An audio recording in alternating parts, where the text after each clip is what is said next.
today's program. I'm a certified docent at the museum, so I'm looking forward to answering whatever questions you come up with. More about that as we continue. The Carcomi Holocaust exhibition at the Illinois Holocaust Museum is a place where both those familiar with the Holocaust and those learning about it for the first time can experience pre-war European life, the rise of Nazism, ghettoization, concentration camps, liberation, and resettlement around the world through more than 500 artifacts, documents, photographs, and an authentic German rail car of the type used in Nazi deportations. Our museum, our exhibit, has a special focus on post-war life in Skokie, Illinois, which has the largest per capita population of Holocaust survivors outside of Israel, and which actually sparked the museum's eventual creation. For those not familiar with our museum, we are the world's third largest Holocaust museum. Largest is in Israel, second largest is in Washington, D.C., and we're located in Skokie, Illinois, about 17 miles northwest of downtown Chicago. Our museum is founded by local Holocaust survivors with the mission of remembering the past and transforming the future. You can learn more about us by visiting us online. I will be posting some information about that as we continue. Between me and Kate, we'll get you all the information you need for how to learn more, how to contact more about the museum. We also ask, as Kate mentioned, after the tour, fill out a survey. We'll be making a link available to you for doing that. That will help us improve our virtual group tour experience and help us secure funding that supports our mission. So thank you for all that. Logistics for today. Our program is broken into 4 parts, followed after each part by a few moments for questions and answers. On the bottom of your screen, you'll see a Q&A icon. If you have a question or comment at any time during the presentation, you can send them using this Q&A feature, typing in your comment there. Our tour will begin shortly with a description of the world of Europe's Jews before the Nazi rise to power. We'll meet several people along the way, hear their stories, see how their world changed, and how they resisted and responded to the incremental changes to their lives. The way we're doing these 4 segments is we have 4 videos prepared by our exhibit curator, narrated by one of our directors. And the director will be providing some thought-provoking, open-ended questions for you to consider. I'll also display some for you right now.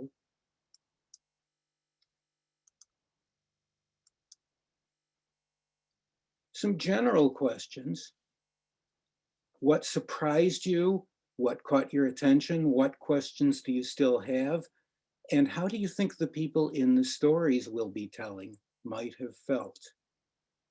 For our first segment, some of the questions you might find yourselves asking or thinking about. What was life like for Jewish people before World War II? Why did life start to change? How did they meet the challenges? What are some ways they chose to resist? Why do you think some chose to leave Germany, and why did others choose to stay? Do you think this was an easy decision to make? Think about why or why not. And I hope these questions will help you get the most you can out of these presentations. So with that, let's begin our video presentation of part 1.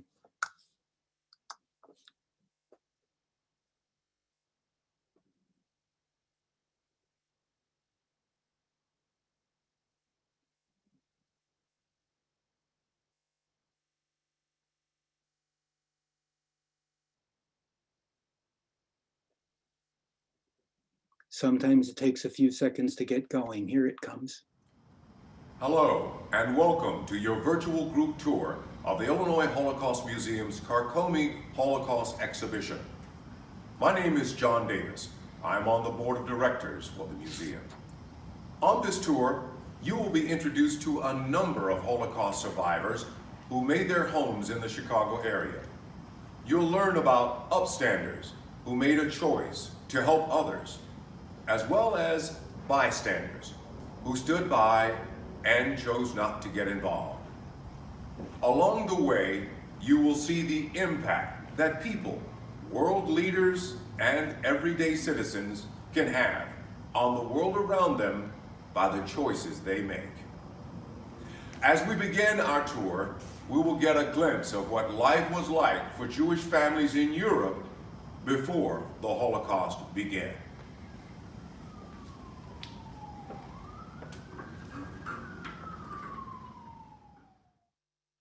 As we begin our tour, we get a glimpse of what life was like for Jewish families in Europe before the Holocaust began.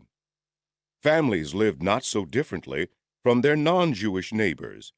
They got married and raised families, celebrated holidays, had jobs, and took vacations. For assimilated Jewish families in Germany, they considered themselves Germans who were also Jewish. Among more traditional Jews in Eastern Europe, their Jewishness was much more central to their identities and separated them physically and culturally from their non-Jewish neighbors. Adam and Pella Starkoff, shown here in their wedding photo, were childhood sweethearts in Warsaw, Poland. They attended Warsaw University, where Adam studied accounting and Pella studied law.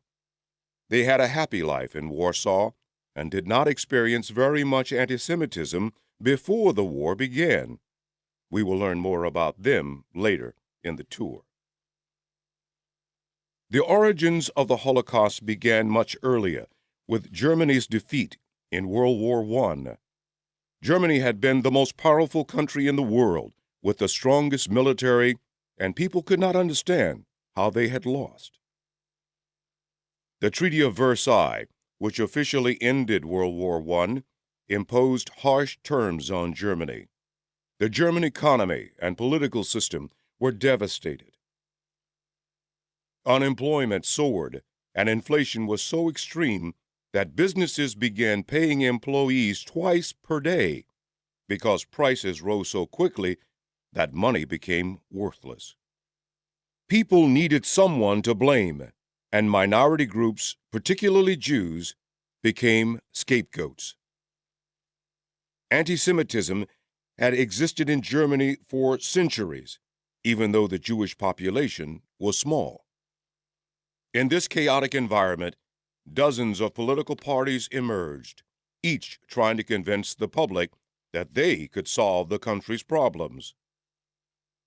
One of these was the National Socialist Democratic Workers' Party, better known as the Nazi Party, led by a young World War I veteran named Adolf Hitler. The Nazi Party platform promised that Germany would be restored to strength and glory by defeating its enemies, particularly Jews.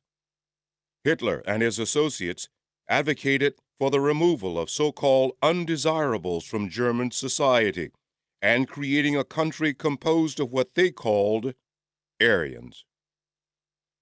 The Nazis designed their party platform to exploit and increase the existing anti-Semitic beliefs held by many Germans to unite those who considered themselves to be Aryan against a common enemy, the Jews. The Nazi Party gradually gained seats in local and regional governments as their message appealed to voters. Eventually, in the 1932 federal elections, Nazi representatives won roughly one-third of the seats in the Reichstag, the German parliament. The German president, Paul von Hindenburg, named Adolf Hitler chancellor, the second most powerful office in the country, believing he and the other party leaders could keep Hitler under control.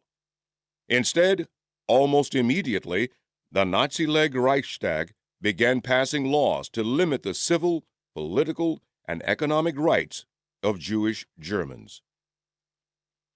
Over the 12 years of Nazi rule in Germany, over 400 anti-Jewish laws took effect. These laws stripped Jews of their citizenship and right to work in a wide variety of jobs, including civil service, medicine, and law. They restricted Jews from going to movie theaters, sitting on park benches, or owning radios. They prevented Jewish children from attending public schools or participating in sports teams. In large and small ways, these anti-Jewish laws made daily life increasingly difficult. The hope was that Jews would voluntarily leave Germany. Jewish people responded to these restrictions and resisted in creative ways. When Jewish children were no longer allowed to attend school or play on sports teams, communities opened private Jewish schools and started their own sports clubs. Here you see a Jewish field hockey team in Berlin in 1934. Even as restrictions on Jewish life were increasing, some still believed the threat would pass and the situation would improve. Others began navigating the complicated process of securing exit visas to leave Germany and entry visas to enter another country. The process was complicated, expensive, and could take years, if someone was able to secure the visas at all. This is Walter Wohlmann, pictured in his German Army uniform at the beginning of World War I in 1914. Walter served his country proudly, and he was equally proud of his family's Jewish heritage. As anti-Jewish laws took effect, his daughters were thrown out of school, and many of their non-Jewish friends stopped speaking to them. Still, when Lucille and her younger sister Susan drew cards for their parents to celebrate Rosh Hashanah, the Jewish New Year, they wrote the cards in both Hebrew and German. Lucille's parents made the difficult decision to send their daughter away in order to protect her. Lucille arrived in England on December 2, 1938, aboard the first Kindertransport, or children's transport. Approximately 10,000 children, most of them Jewish, were able to travel from Germany, Austria, and Czechoslovakia to relative safety in England over the next 18 months on the condition that they travel alone without their parents. At age 15, Lucille was one of the older children to be on a Kindertransport, and she helped to care for the younger children during the journey. Lucille's British identification papers, which she received upon arriving in England, are seen here.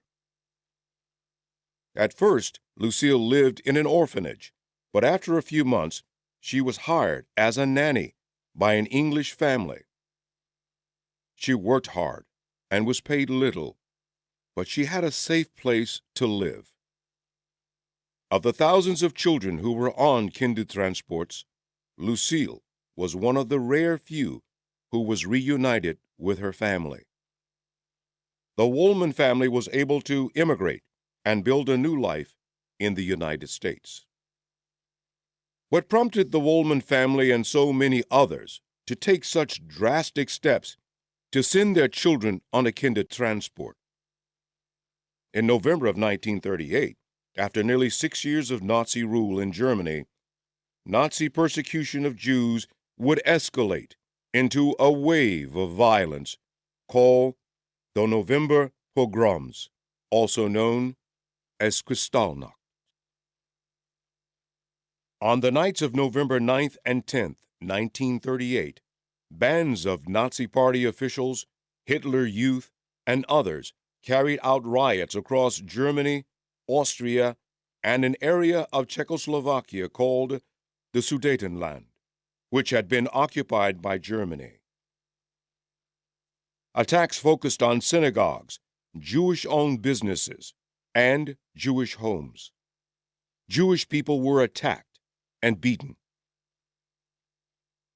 Thousands of windows were smashed. Over 7,000 stores were looted, and hundreds of buildings burned, many of them while firefighters and members of the public looked on. Kristallnacht marked an important turning point. Previously, systematic harassment of Jews had been conducted using legal mechanisms through local and national laws to deny Jews rights and limit their movements. Now, for the first time, large-scale violence was carried out against Germany's Jewish community.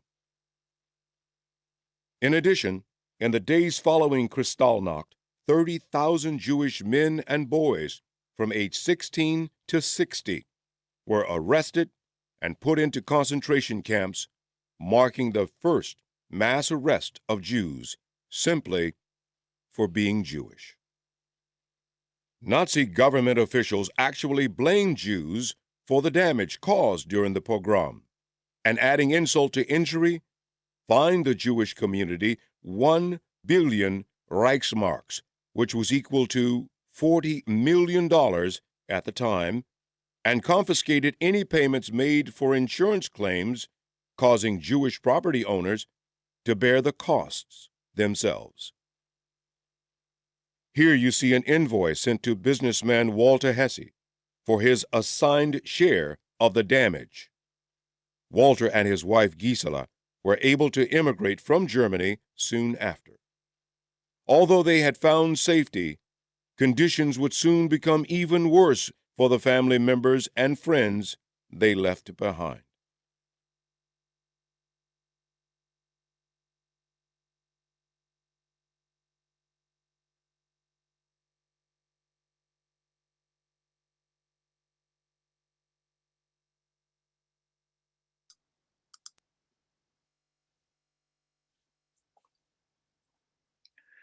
Some interesting questions and comments coming in response to that video. I hope you're finding this informative and interesting already. Some of the things that I've received, I'd like to address for the group here. There's a question about populations. What country had the most Jewish population, the largest Jewish population? In Europe, when the Second World War started, the Soviet Union and Poland each had over 3 million Jewish people. Germany had a bit over 500,000.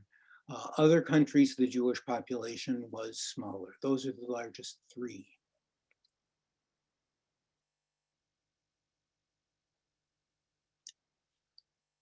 I've got a note here that there's a newspaper, a British newspaper, I believe, called The Guardian.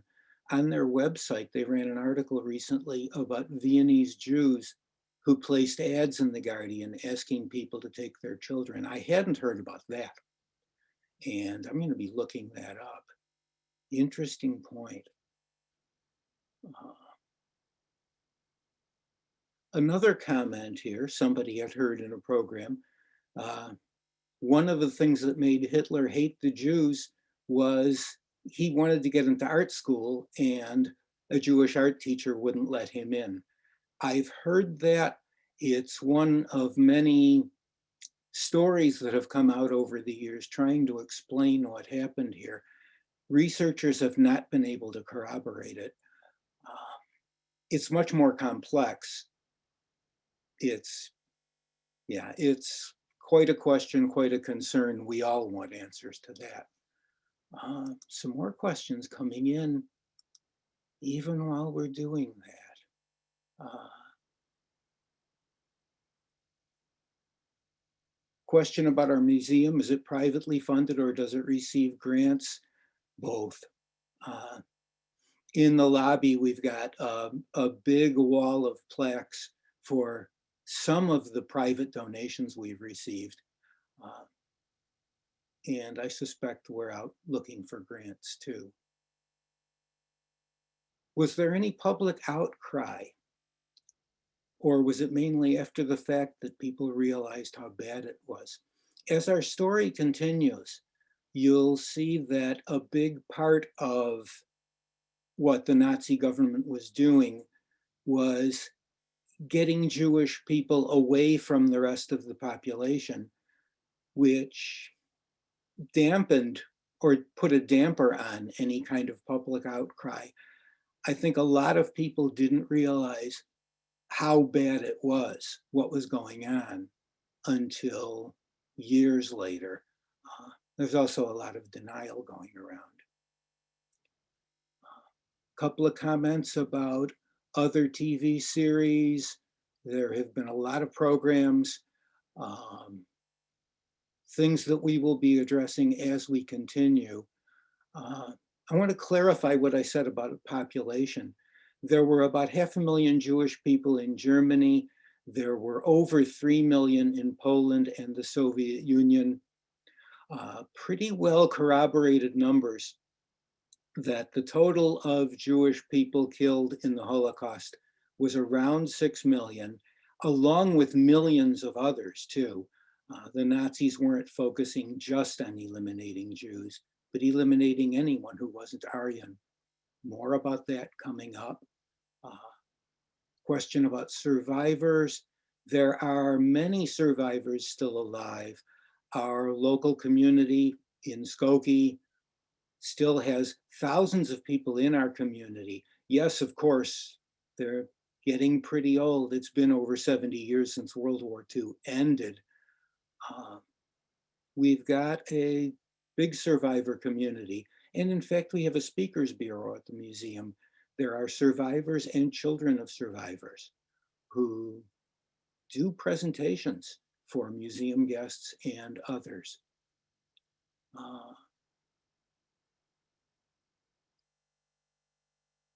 Some very interesting questions here. Let me see how we're doing on time. I'll get to these other questions as we continue. Some of them will be addressed in the content. So having said that, let's get into part 2. Welcome to Part 2 of your virtual group tour of Illinois Holocaust Museum's Carcomi Holocaust Exhibition. As in Part 1, we encourage you to take notes as you watch and listen.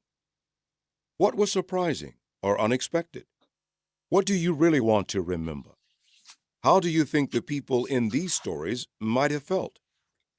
What do these stories make you think about? What questions do you still have? At the end of this portion of the tour, your docent will answer your questions. We begin this part of our tour on September 1st, 1939. The German military invaded Poland from the west, and because of a secret alliance between Germany and the Soviet Union called the Molotov-Ribbentrop Pact, the Soviet Union simultaneously invaded Poland from the east. The two countries divided and occupied Poland. With the German occupation of Poland, millions of Polish Jews were now under the control of the Nazi regime. Sam Harris, who was born in Dęblin, Poland, recalls, "We sat at a table eating, and I heard noises outside. We ran outside, and there I saw airplanes flying around, chasing each other. The Nazis were shooting down Polish planes. I was 4 years old." 2 days later, France and Britain declared war on Germany. World War II had begun. Within the countries conquered by the Nazis, policy would be driven by two commitments: Lebensraum, living space, and racial domination. The Nazi policy of encouraging Jews to immigrate was no longer practical. We will see how these policies changed and what that meant for Jewish people. Although Jews were a prominent focus of Nazi persecution, they were not the only group to be targeted by the Nazis. Dozens of groups were considered inferior or enemies of the Nazis, persecuted for different purposes and according to varied policies. Some groups were victimized for what they did, others for what they refused to do, still others simply for who they were.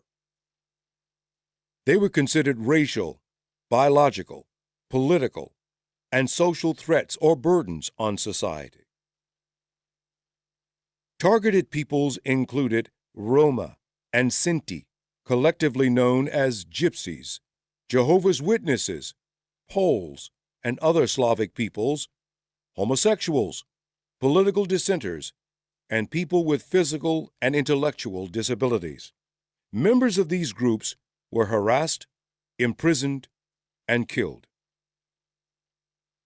In German medical facilities, including the hospital in Hadamar, Germany, doctors and nurses carried out a so-called euthanasia program in which children and adults with disabilities were killed because they were not considered to be worthy of living.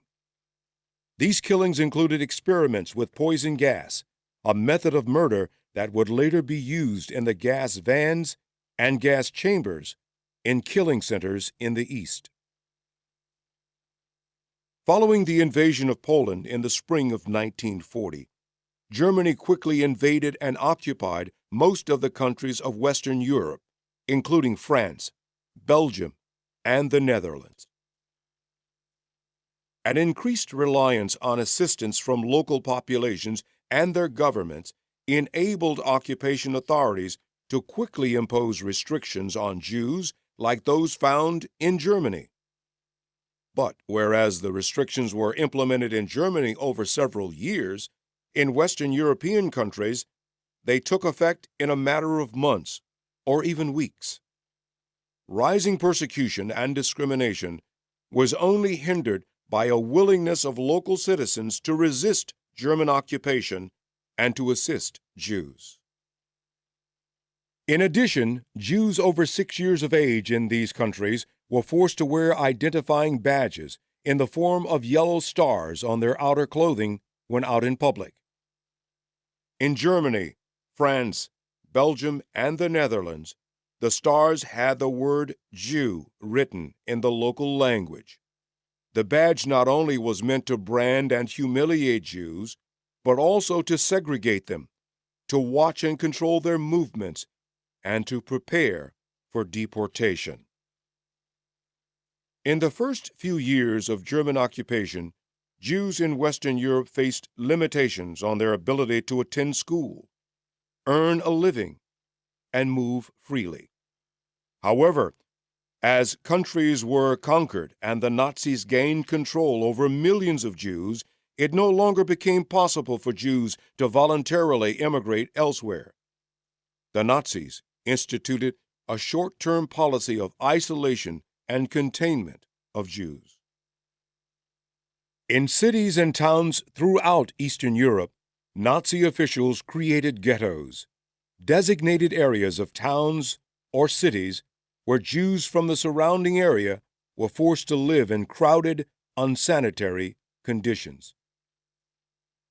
Ghettos separated Jews from the broader population and cut them off from resources and potential aid. Food, medicine, and other resources were extremely limited and became even more scarce over time. Thousands of people died of starvation and disease. In each ghetto, the Nazis created a Jewish council, or Judenrat, to oversee the ghetto and to enforce Nazi rules and orders. Many council members attempted to soften the Nazis' cruelty, but others were seen as weak and complicit. The Germans killed many council members for not meeting their demands. The true test for council members came when the Nazis ordered councils to identify ghetto inhabitants to be deported from the ghettos to forced labor camps or specialized concentration camps, now known as killing centers. Some council members complied, but others refused and committed suicide or reported alone for deportation.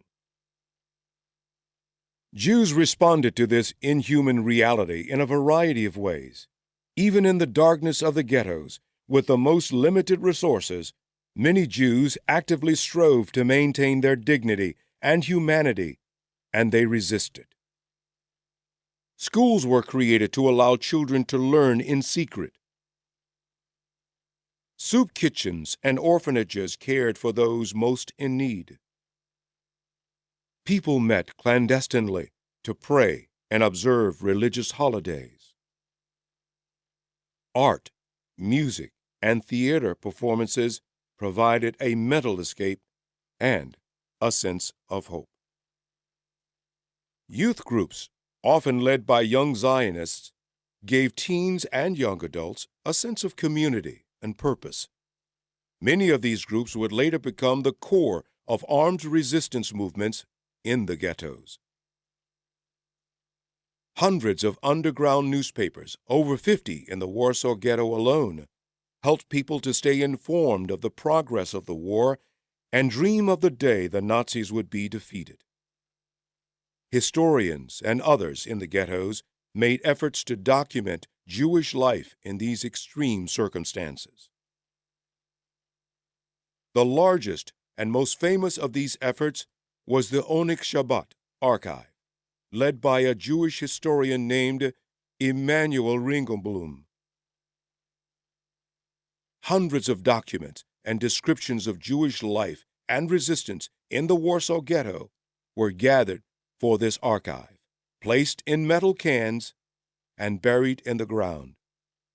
Ringelblum and his colleagues wanted to ensure that even if they did not survive, the Jews of the Warsaw Ghetto would be able to tell their own story.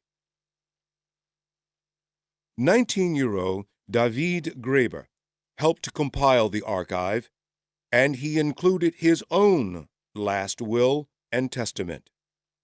In it, he states, "What we were unable to cry out to the world, we buried in the ground. I would love to live to see the moment in which the great treasure will be dug up and scream the truth to the world." Smuggling was essential to survival in the ghettos. In some ghettos, including in Warsaw, children were able to move in and out through gaps in the ghetto walls, bringing back food for their families. Teenagers and adults could move in and out of the ghetto through the sewers, providing access to not only food, but medicine, information, and even weapons. Teenage girls in particular acted as couriers. Using false identity papers, these brave young women would travel between cities, bringing news, documents, and information to inhabitants of the different ghettos. These couriers were the first to bring news of the killing centers and the truth of deportations to the ghettos. We will learn more about the killing centers in Part 3 of this tour.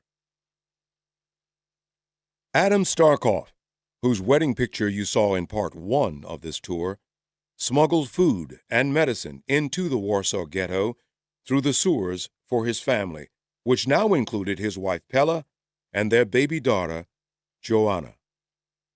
Adam wanted to find a way to get his family out of the ghetto, so he formed a plan. Pella gave Joanna medicine that put her in a deep sleep that made her appear dead and placed baby Joanna in a coffin. Pella then went to the ghetto gate to ask permission to bury her baby. When ordered by the guard to open the coffin, Pella told the guard that the baby had died of typhus, a dangerous and contagious disease. Afraid of getting sick, the guard waved Pella through the gate to go to the cemetery. Meanwhile, Adam had snuck into the cemetery and made arrangements for a caretaker to leave a ladder near a wall where the family could climb out to the Aryan side of Warsaw, outside of the ghetto. Adam was able to obtain false identity papers from the Polish underground, and the family spent the rest of the war living as Christians in a small town outside Warsaw. Because of the danger that the family would be discovered to be Jewish and reported to the authorities, little Joanna was not told the truth about her identity and did not know she was Jewish. Adam, Pella, and Joanna were not the only family who was able to escape from a ghetto. 4-year-old Sephora Fuchs-Katz lived in the ghetto in Siemiatycz, Poland, with her family.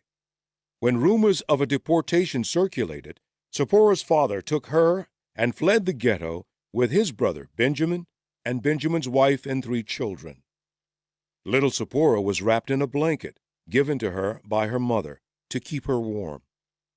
The family made their way through the forest outside their town until they came to a farm owned by Mr. Luchinsky. Uncle Benjamin knew Mr. Luchinsky and had previously done him a favor. The family was allowed to hide in the root cellar on that farm. They ended up staying in the root cellar for 22 months. 7 people hiding in a space so small that only little Sephora was able to stand upright. Sephora's father passed away from the difficult conditions while they were hiding.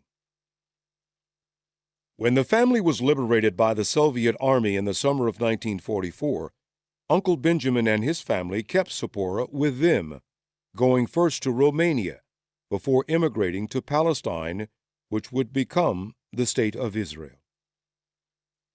The only thing Sephora was able to keep to remember her parents was that blanket, which had torn in the root cellar. But Sephora's father sewed up the tear, and you can see the stitches here along the top. When Sephora talked about her blanket, she often described it as her mother's arms protecting her, and the stitches were her father's protection.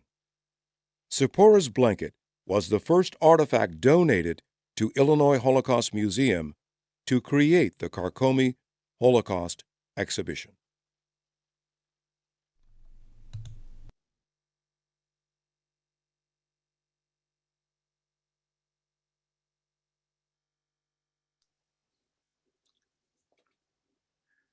I'm receiving a lot of very interesting, insightful questions here. And I realize I'm running a little past my scheduled time here. Let's see what I can address and what I can refer to you. We've had questions, why did Germany lose World War II? What was their agenda? Very complex issue. It'll take several minutes to address that, and there's a lot of good written material around. I recommend some research. Visit our museum, we can go into it in a little more detail. Question about if the Germans wanted the Jews to leave, why didn't they just ship them out? Too many people, too hard to do.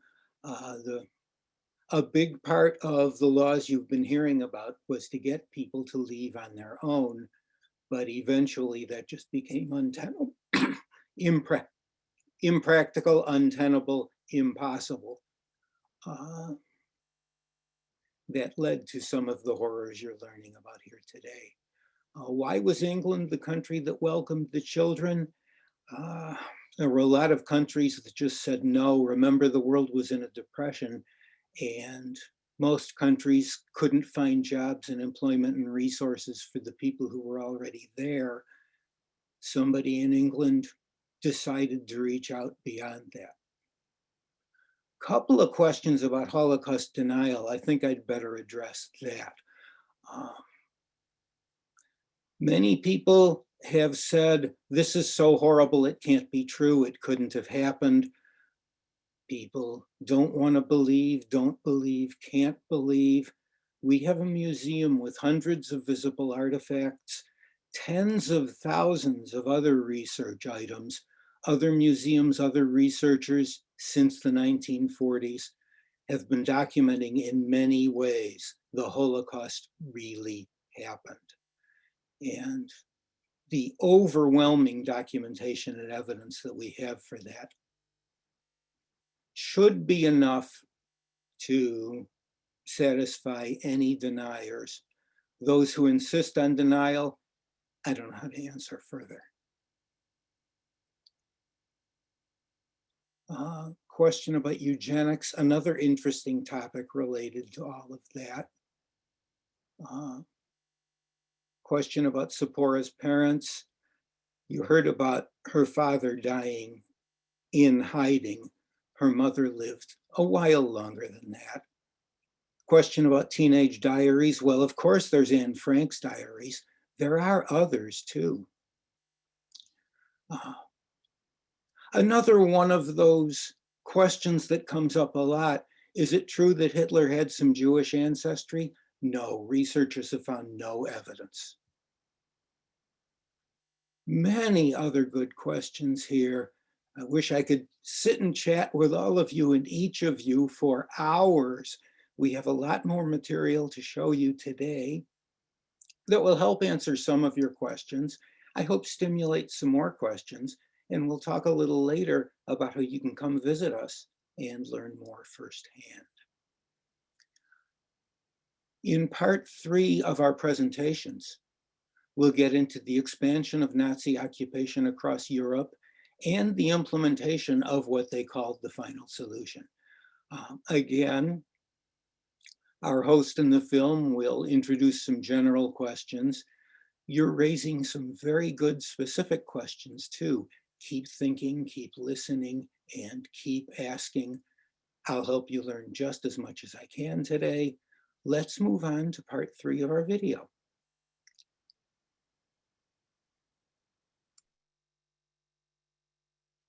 Welcome to part 3 of your virtual group tour of Illinois Holocaust Museum's Carcomi Holocaust exhibition. As in parts 1 and 2, we encourage you to take notes as you watch and listen. What was surprising or unexpected? What do you really want to remember? How do you think the people in these stories might have felt?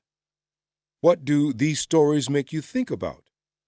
What questions do you still have? At the end of this portion of the tour, your docent will answer your questions.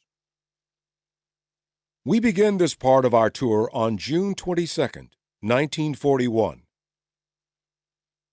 After invading and occupying most of Central and Western Europe, Nazi Germany turns its attention eastward, breaks its alliance with the Soviet Union, and invades Soviet territories, including Soviet-occupied Eastern Poland. As the German army advanced, specialized units called Einsatzgruppen followed. They were charged with a specific task: rounding up Jews and killing them in mass shootings. This marked the beginning of the so-called final solution to the Jewish question, the name the Nazis gave to their plan to kill every Jewish man, woman, and child.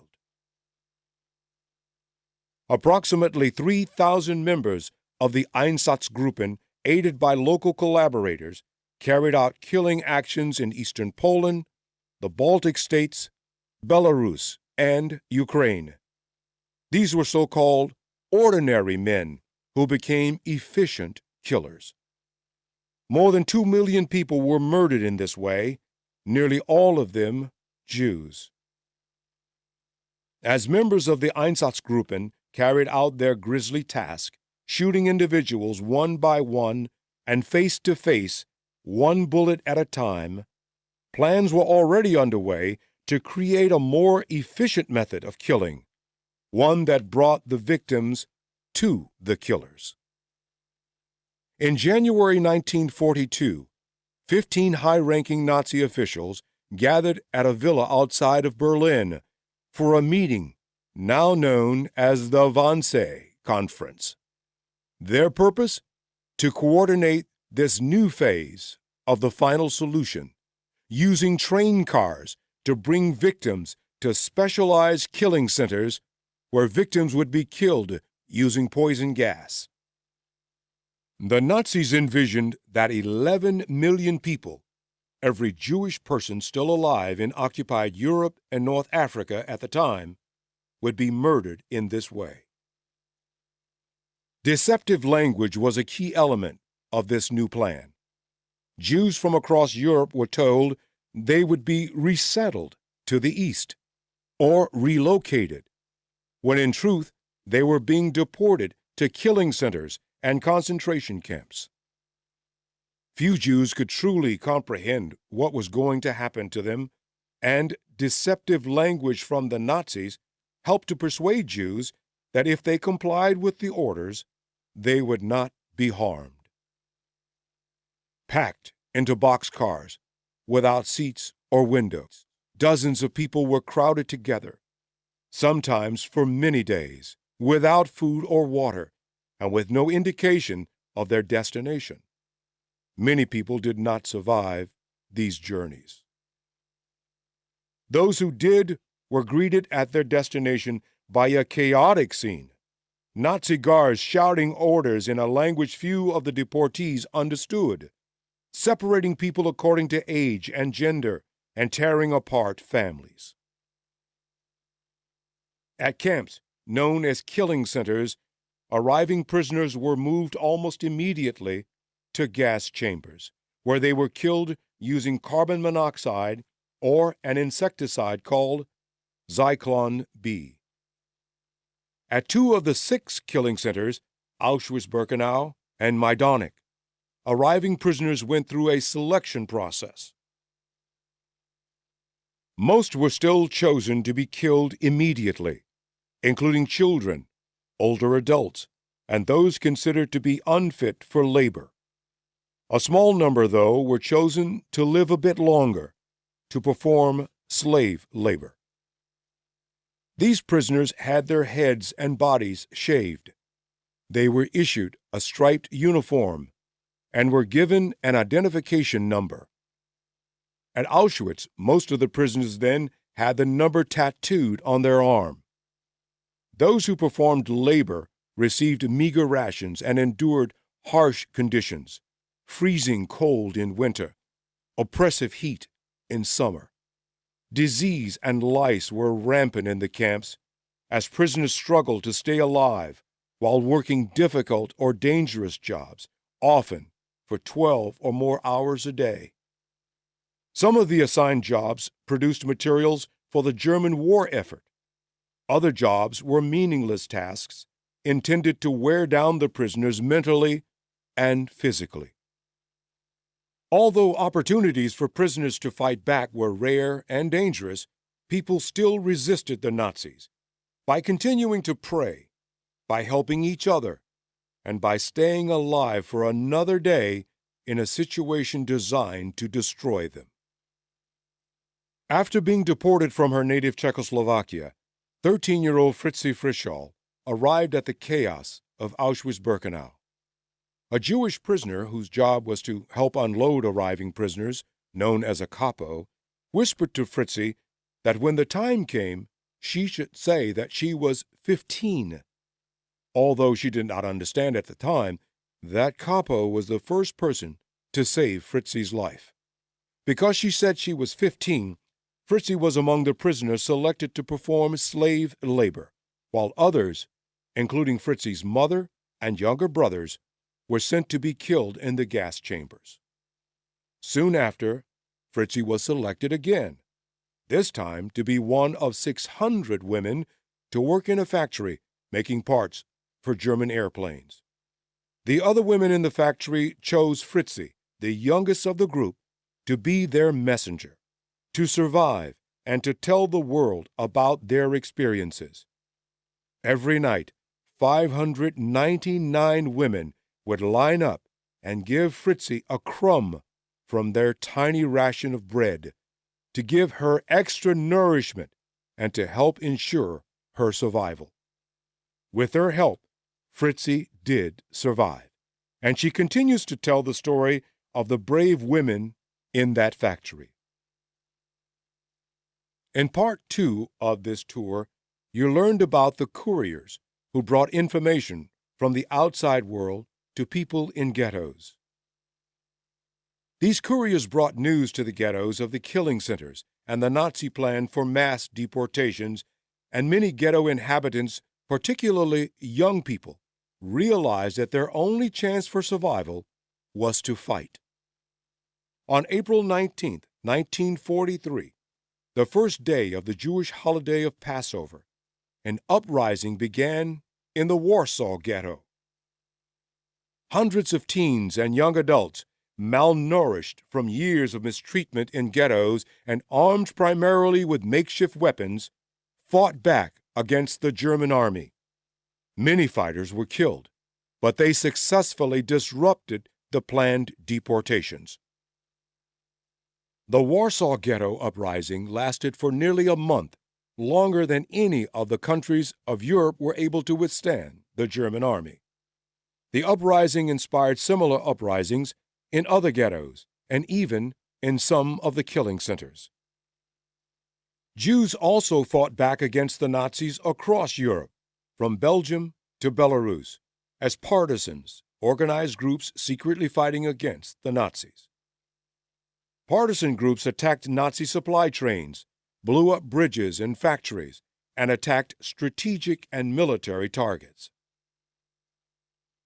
With few arms and limited ammunition, they used their knowledge of the terrain to their advantage and carried out most raids at night. As many as 20,000 to 30,000 Jews, many of whom had escaped from ghettos, joined partisan groups in the forests of Eastern Europe. The largest of these was the group led by Tuvia Bielski and his brothers. Their dual goal was to fight against the Nazis and to help as many Jews as possible to survive, even those who could not fight. This so-called family camp eventually became a small town in the forest, with kitchens, a school, and an infirmary. Over 1,200 people survived as part of the Bielski family camp. At the killing centers, a very small group of prisoners were made Sonderkommando, whose job was to assist the Nazis in bringing prisoners into the gas chambers and later disposing of the bodies by cremating them. Sonderkommando worked in this way for a relatively short period of time, before being killed and replaced by newly arriving prisoners. Incredibly, Sonderkommando at 3 of the 6 killing centers, Treblinka, Sobibor, and Auschwitz-Birkenau, staged armed uprisings. At Treblinka, survivors of the Warsaw Ghetto uprising inspired the revolt. At Sobibor, the last remaining Sonderkommando from the Belzec killing center arrived to be killed, and those at Sobibor knew that their fate would be the same. The prisoners decided they would rather die fighting. At Auschwitz-Birkenau, young women who had been part of resistance groups in the Warsaw Ghetto successfully smuggled gunpowder into the camp, which the Sonderkommando used to damage or destroy 4 of the 5 main gas chamber buildings. Before being hanged for her role in the plot, Rosa Robata's last words to her fellow prisoners were the inspirational motto of her youth group: "Be strong and have courage."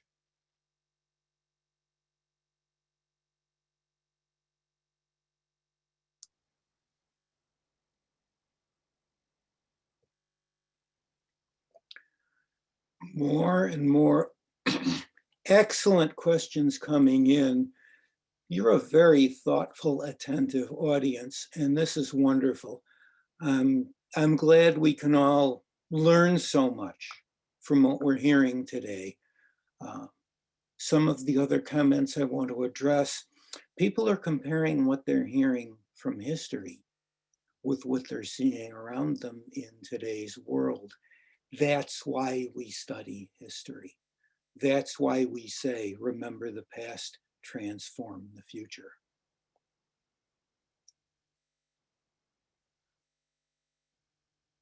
Some questions are going to be addressed in the next segment, or I'll get to them myself as we continue.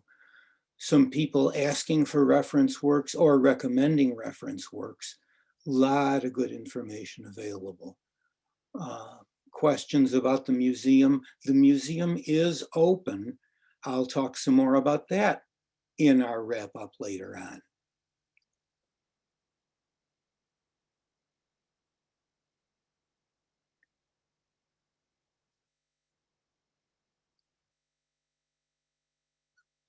Now, some of these I'm going to let our narrator address, or I'm going to get back to. Again, keep thinking, keep listening, keep learning. I'm glad you're here. Let's continue with part 4.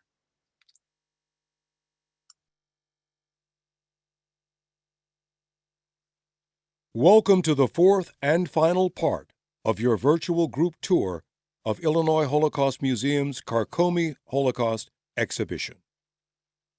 As in parts 1, 2, and 3, we encourage you to take notes as you watch and listen. What lingering questions might you have? At the end of this portion of the tour, your docent will answer your questions. We begin this final part of our tour on a more hopeful topic: individuals who risk their lives to help others to survive. Many of these individuals have been named righteous among the nations, the highest honor granted by the Israeli government to a non-Jewish person. One of these rescuers was a teenage girl named Marie Catherine Rossi, later known as Kate Lipner. Kate lived in Nice, a city in southern France. As a teen, Kate joined the French resistance, providing false identity documents to Jews and leading them across the Alps on foot to safety in neutral Switzerland. When Kate's mother passed away, Kate stayed home to care for her younger sister. She still wanted to help, as the treatment of Nice's Jews was becoming worse.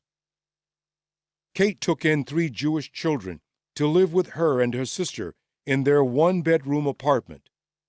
Under Kate's care, all 3 children survived. For her brave actions, Kate was named Righteous Among the Nations in 1995. She is also honored on the Pharaoh Fountain of the Righteous at Illinois Holocaust Museum. While Kate and other rescuers did their best to help people to survive, the war raged on. As the Soviet Red Army advanced from the east, the Nazis began destroying evidence of the killing centers and concentration camps.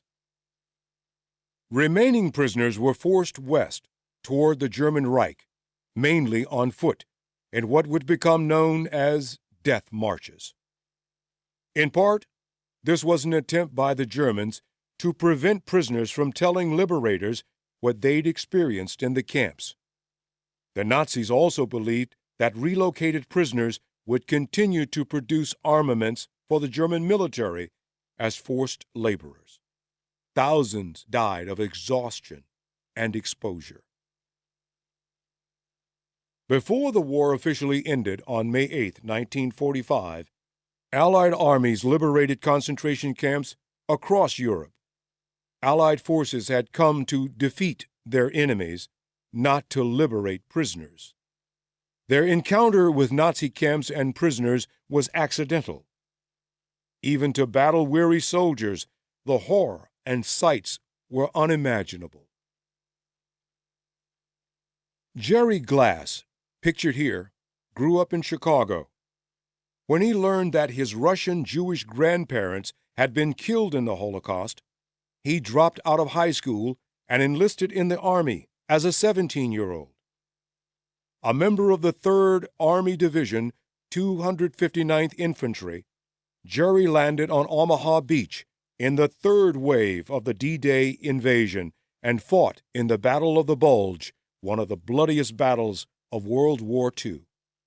Even as a battle-hardened veteran, Jerry was unprepared for what he encountered as one of the first American soldiers to enter Mauthausen concentration camp in Austria. As Jerry said, as a soldier, he knew what he was fighting for. But until Jerry saw the conditions at Mauthausen, he had not fully understood what he was fighting against. For the survivors, liberation was bittersweet. Many had no homes to return to, and most had lost some or all of their family members. Many of the survivors made their way to refugee camps, known as displaced persons or DP camps, several of which were converted concentration camps. In DP camps, survivors regained their physical health and attempted to locate surviving family members. Many got married and had babies, starting new families to help fill the gap left by family members who were lost. They also undertook the slow, difficult process of gathering the necessary documentation to immigrate to a new country, with the majority eventually settling in Israel and the United States. 12-year-old Aaron Elster survived 2 years in hiding, alone, in an attic in Nazi-occupied Poland. After liberation, he eventually ended up in the DP camp at Neufreimann, near Munich. A persuasive child, Aaron befriended the American soldiers stationed there.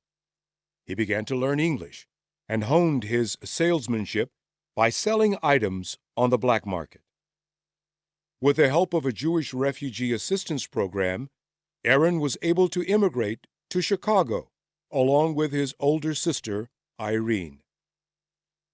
After the war ended, the victorious Allied governments, the United States, Great Britain, France, and the Soviet Union, sought justice for the horrors committed by the Nazis.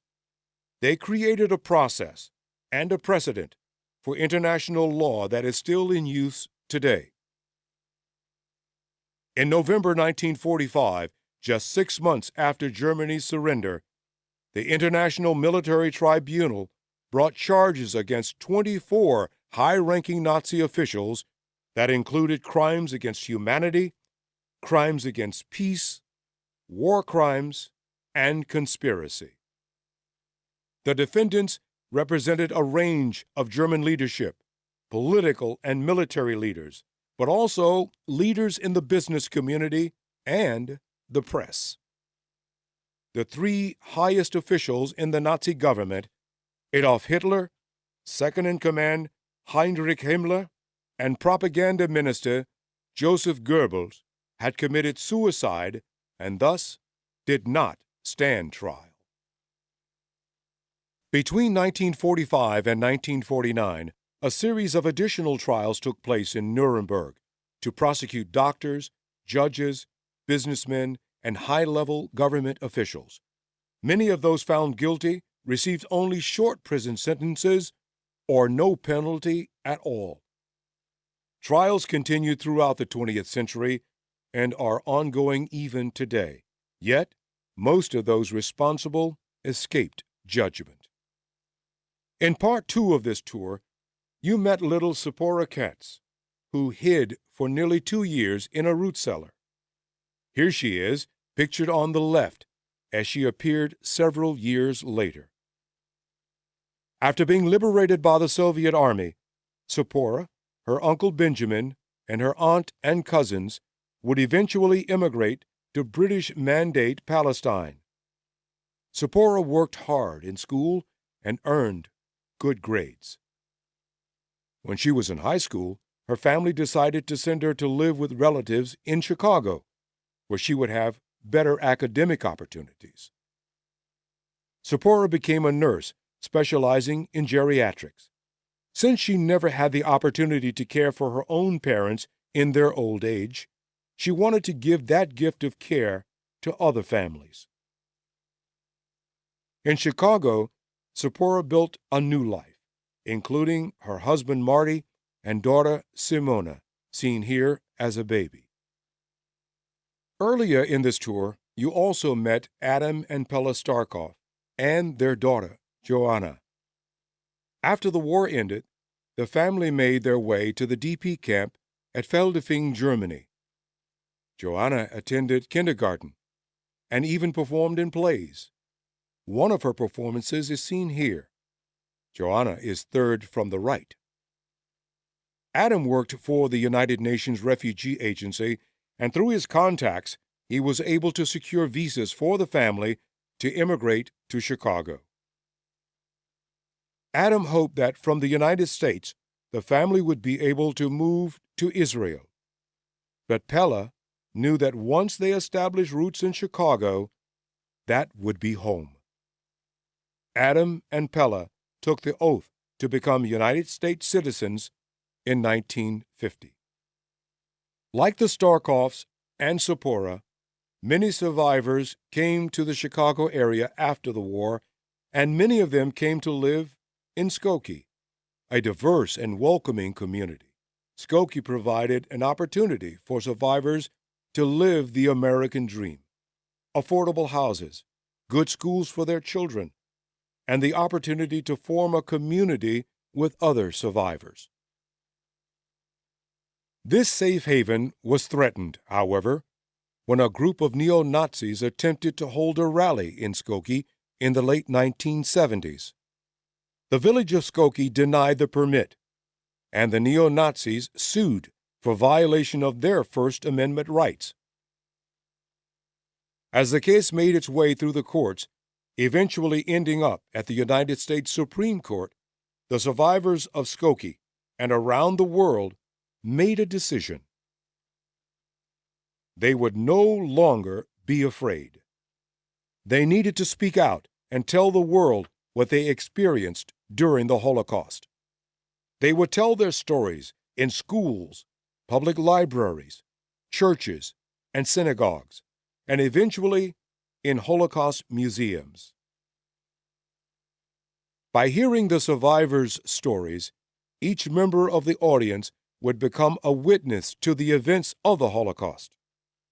By taking this tour and learning the stories of Adam and Pella, Lucille, Walter and Gisela, Sam, Sapora, Fritzie, Kate, Jerry, and Aaron, you too are now a witness. We encourage you to remember what you have learned and share it with others. We must remember the past, transform the future. Thank you for joining us for our Carcomi Holocaust Exhibition virtual group tour. We hope to see you again soon.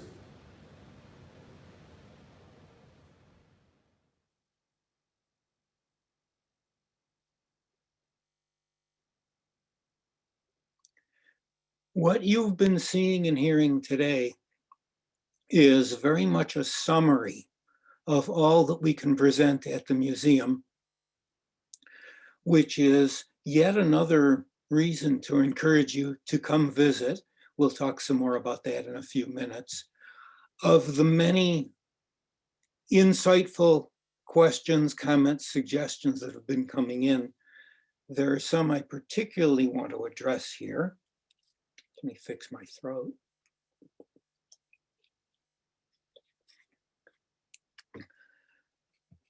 A couple of people asked about open exhibits and what's available. Our rail car, our authentic rail car was mentioned earlier. That is part of what you can see, what you can experience when you come in. Several people have commented on, could it happen again? Yes, genocide keeps happening around the world. We keep saying never again. We keep saying remember the past and transform the future.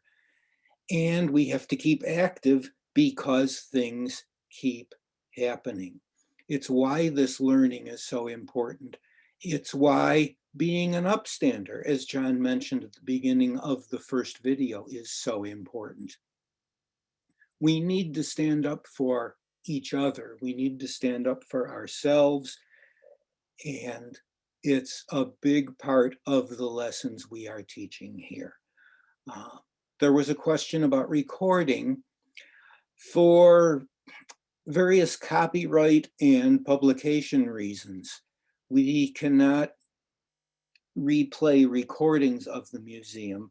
We encourage you to come in and take a tour yourself, encourage other people to come in and take a tour, visit our website, keep enjoying, keep appreciating, and keep participating in virtual sessions like this.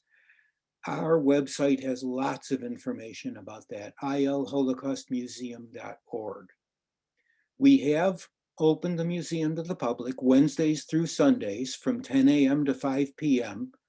If you're in the area, please come see us, see our additional exhibitions too, our 3D holographic theater, the rail car, our newest temporary exhibition, Mandela Struggle for Freedom, other exhibits that we keep posting from time to time. As you can tell, there's a lot to see and experience. We offer and we gladly schedule group tours and school field trips. And again, our website at ilholocaustmuseum.org will provide more detail on how to contact us for that. Tickets are available on our website. They must be purchased prior to your visit. That's among the safety protocols that we have thoroughly, carefully implemented. We want you to be able to feel comfortable and safe visiting our museum, and our website details what we're doing for that. Donations to the Illinois Holocaust Museum are always welcome, and we very much appreciate them. You can donate through our website. Look for the big orange donate button right on the homepage, and that should help a great deal. I posted a link to our survey in the chat. I posted the website itself, ilholocaustmuseum.org. Some other things too, including the discount code for our legacy shop, which is also available online. So I want to thank all of you for your attention and your good questions, making this so valuable for me, and I hope for all of you. Your insight helps me learn and helps me know how to help you learn also. Kate, is there anything else you'd like to add? Not at this time. Thank you very much. That was a wonderful presentation. I hope all of you enjoyed it. You all had wonderful questions. Everybody was respectful. That's what I like to see. I hope you guys will join us next week when we visit the Art Institute. You can sign up on your library's online events calendar. Until then, thank you again, Bill. Thank you, Ron, and thank you to Anna at Crystal Lake for helping us moderate today. Everybody have a good day.